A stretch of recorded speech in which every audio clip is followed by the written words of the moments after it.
স্বরচিত একটি কবিতা পাঠ করে শোনাচ্ছি।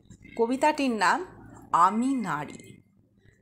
আমি নারী, আমি জগৎজননী, কখনো দুহিতা, কখনো ভগিনী, কখনো জায়া, কখনো জননী, বিবিধ সম্পর্কে জড়িয়ে অনাদি অনন্তকাল ধরে নিজ গুণে একটা ছোট্ট পৃথিবী গড়াই কাজ আমার।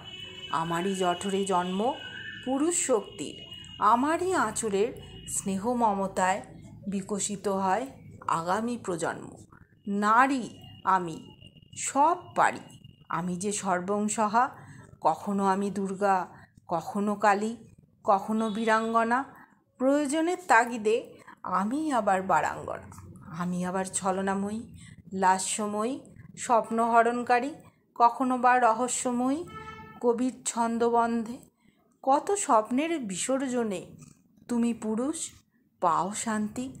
আমি আছি তাই তুমি নিশ্চুপ, নির্বাক, নেই কোনো ভাবনা চিন্তা, চলেছ নিজ খেয়ালে। বিশাল দায়িত্বের বোঝাটা কাঁধে চাপিয়ে নারীর মনে লুকিয়ে থাকে কত আশা আকাঙ্ক্ষা, ব্যথা বেদনার অসীম আবেগের অঙ্কুর।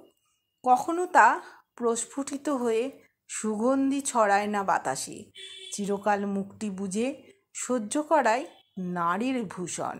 শত কষ্টেও হাসি মুখে থাকতে পারায় নারীর অলংকার।